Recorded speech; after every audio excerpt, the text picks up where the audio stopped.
অবশেষে বিসিবি প্রেসিডেন্টের গদি ছাড়ছেন নাজমুল হাসান পাপন। প্রায় এক যুগ ধরে বিসিবিতে রাজত্ব করা পাপনের পরিবর্তে এবার সাবেক এক ক্রিকেটারের উপরই আস্থা রাখছে অন্তর্বর্তীকালীন সরকার, যার হাত ধরে দেশের ক্রিকেটে নাম লিখিয়েছিলেন সাকিব তামিমরা। এবার তার হাতেই ক্রিকেটের দায়িত্ব তুলে দিতে চায় যুব ক্রীড়া উপদেষ্টা। তবে কার হাতে উঠতে যাচ্ছে বিসিবির দায়িত্ব, সেটাই শুনবো প্রতিবেদনে।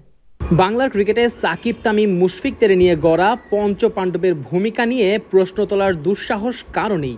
তবে এই পঞ্চপাণ্ডবের বেশিরভাগ ক্রিকেটারই জাতীয় দলে জায়গা পেয়েছেন সাবেক এক ক্রিকেটারের হাত ধরে, যিনি না থাকলে হয়তো এত কম বয়সে মুশফিক তামিমদের অভিষেক হতো না।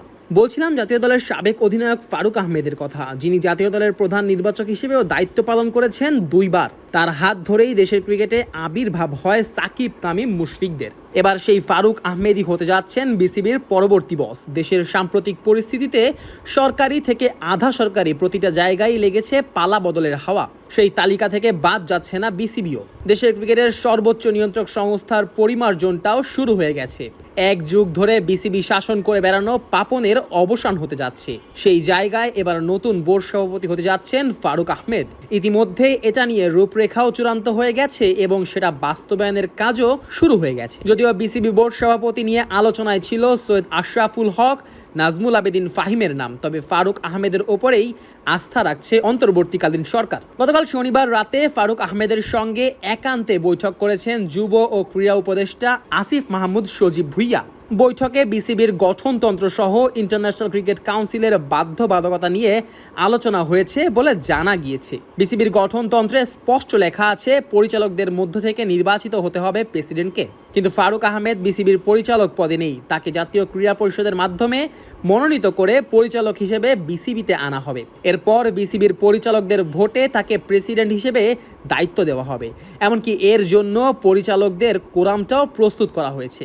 এদিকে জাতীয় ক্রীড়া পরিষদের মাধ্যমে ফারুক আহমেদকে পরিচালক হিসেবে মনোনয়ন করা হলে বাদ পড়ে যাবেন জালাল ইউনুস ও সাজ্জাদুল আলম ববি।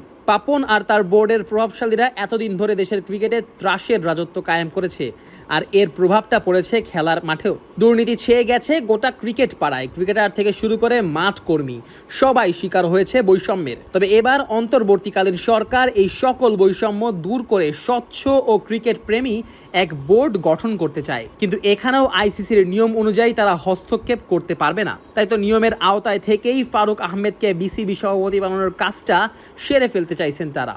এদিকে ফারুক আহমেদও বিসিবি বোর্ড সভাপতি হওয়ার ব্যাপারে পূর্ণ সমর্থন জানিয়েছেন। দ্বিতীয় মেয়াদে 2013 থেকে 16 সাল পর্যন্ত প্রধান নির্বাচকের দায়িত্বে থাকা ফারুকের সাথেও হয়েছে নানা অনিয়ম ও অত্যাচার, যার ফলে বাধ্য হয়ে পদত্যাগ করতে হয়েছে তাকে। তবে এবার সভাপতি হয়ে ফিরে এসে অন্যায় অত্যাচারের বিরুদ্ধে গিয়ে স্বচ্ছ সুন্দর এক বোর্ড উপহার দিবেন তিনি, এমনটাই প্রত্যাশা সকলের।